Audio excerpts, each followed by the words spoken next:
मैं यही अपील करना चाहूँगा कि आपको लगता होगा कि हाजी आरिफ अली साहब यहाँ के नुमाइंदे हैं। हम आरिफ साहब के अंदर असदुद्दीन अवैसी साहब को देख रहे हैं। हम जितने भी हमारे नुमाइंदे यहाँ पर खड़े हुए हैं, देखिए जीतेंगे आरिफ साहब, लेकिन ताकत मिलेंगी हमारे बैरिस्टर असदुद्दीन अवैसी साहब को।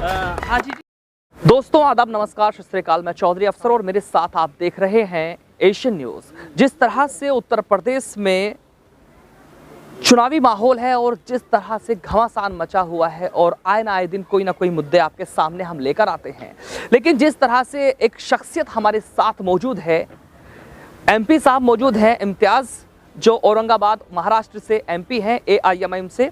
उनसे हम चर्चाओं पे और चाय पर चर्चा करने वाले हैं। शुरुआत करेंगे जी। सबसे पहले आपका स्वागत है हमारे एशियन न्यूज़। शुक्रिया बहुत बहुत। इम्तियाज़ जी, जिस तरह से उत्तर प्रदेश में आपने 100 सीटों पर जो दावेदारी ठोकी है, कहाँ तक चल पा रही है? नतीजे आने के बाद ही बता सकेंगे कि कहाँ तक चली है। लेकिन जितनी हमने सीटों के ऊपर उम्मीदवार अपने खड़े किए हैं, वहाँ पे लोगों की मोहब्बत, उनके बॉडी लैंग्वेज से ही खुद समझ में आता है कि ये सुनने सबकी जाएंगे, लेकिन इस बार करेंगे अपने दिल की। इम्तियाज़ जी, जिससे कि थोड़ा सा चलते हैं, अभी दो चार दिन पहले एक हादसा हुआ है, बहुत ही निंदनीय है। अल्लाह पे कितना यकीन है इसमें।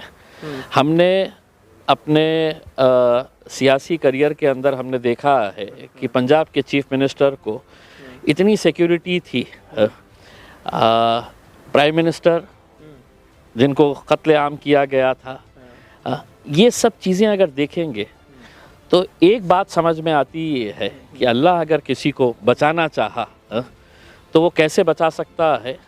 और अगर किसी का वक्त लिखा है तो असदुद्दीन अवैसी साहब का अपने ईमान के ऊपर जो एक पुख्ता यकीन है, उसी की वजह है।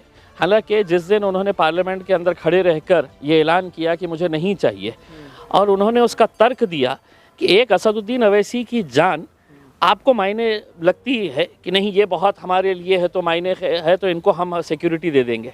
लेकिन उन्होंने जिक्र किया कि पहलू खान का, अखलाक का, और न जाने ऐसे कितने लोगों को भरी सड़कों के ऊपर कत्लेआम किया जा रहा है, क्या उनकी जान मायने नहीं रखती है?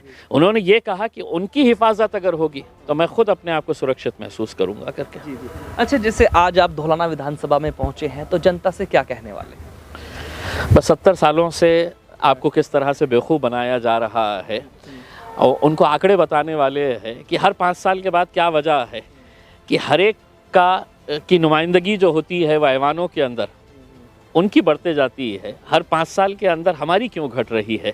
हमारी इसलिए घट रही है कि समाजवादी पार्टी सोचती है कि भारतीय जनता पार्टी जीत जाए चल जाएगा, भाजपा सोचती है कि कांग्रेस जीत जाए। एक सवाल कर लेते हैं, बड़ा अच्छा लगा आपसे। जिस तरह से बात की जाए कि जब से आपने प्रदेश में कदम रखा है, उत्तर प्रदेश में कदम रखा है, तो रखने के बाद जो अन्य पार्टी है उनमें बेचैनी क्यों है? देखिए, ये समझते हैं कि मुसलमान, दलित, पिछड़ा समाज जो है ये हमारी जागीर है। हम 5 साल के बाद आएंगे और इन्हें रिमोट कंट्रोल की तरह कहेंगे कि जाओ जाके हमारे को वोट दो करके, और इनको डर पैदा करेंगे इनके अंदर कि अगर तुम हमको नहीं दिए तो भारतीय जनता पार्टी आ जाएंगी। जैसा महाराष्ट्र के अंदर वो हमको डर दिखाते थे कि अगर तुम नहीं दिए तो शिवसेना जीत कर आ जाएंगी। हकीकत ये है कि 25 सालों से वहाँ का मुसलमान जो है वो कांग्रेस को वोट देता आया है। 25 सालों से लगातार मुसलमान वहाँ का राष्ट्रवादी कांग्रेस को, NCP को वोट देता आया है। जीतता कौन था 25 सालों से? तो शिवसेना और भारतीय जनता पार्टी जीत के आती थी। हम जब गए आवाम के बीच में और हमने आवाम को कहा कि एक बार एक ताकत बनकर खड़े रहो, देखो अपनी ताकत को समझो, अगर 50,000 वोट लेकर अगर हम हारेंगे भी तो उसमें भी हमारी जीत होगी, क्योंकि हमने 50,000 हमारे लोगों को हमने मुत्तहिद करने का काम किया है। नतीजा क्या हुआ कि जब मुत्तहिद हुए तो जीत गए। इससे आपके यहाँ से प्रत्याशी हैं हाजी आरिफ अली धौलाना विधानसभा से, तो जनता से क्या अपील करना चाहेंगे? देखिए, मैं यही अपील करना चाहूँगा कि आपको लगता होगा कि हाजी आरिफ अली साहब यहाँ के नुमाइंदे हैं। हम आरिफ साहब के अंदर असदुद्दीन अवैसी साहब को देख रहे हैं। हम जितने भी हमारे नुमाइंदे यहाँ पर खड़े हुए हैं, देखिए जीतेंगे आरिफ साहब, लेकिन ताकत मिलेंगी हमारे बैरिस्टर असदुद्दीन अवैसी साहब को। हाजी जी, आपके लिए इतनी बड़ी बात कह दी है, आपको जो है आपकी तुलना ओवैसी जी के लिए कर दी गई है, तो अब इम्तियाज़ जी के लिए क्या कहना चाहेंगे? मैं बहुत बहुत शुक्र अदा करूँगा इम्तियाज़ जी का, क्योंकि एक तो इन्होंने अपने कीमती समय में से हमारे लिए कीमती समय निकाला। चूँकि कौम की रहनुमाई के लिए, ऑल इंडिया मजलिस इत्तेहादुल मुस्लिमीन की रहनुमाई के लिए हमारे एमपी साहब बहुत मेहनत कर रहे हैं। पूरी यूपी में जगह जगह जाके बैरिस्टर साहब के हाथों को मजबूत कर रहे हैं, तो मैं इनका बहुत बहुत शुक्रिया अदा करता हूँ। जैसे कि आप मेरे साथ देख रहे हैं कि जिस तरह से इम्तियाज़ जी ने अपनी बातों को रखा है, तो कहीं ना कहीं उत्तर प्रदेश में जो अन्य पार्टी हैं उनमें खलबली होती नज़र आ रही है।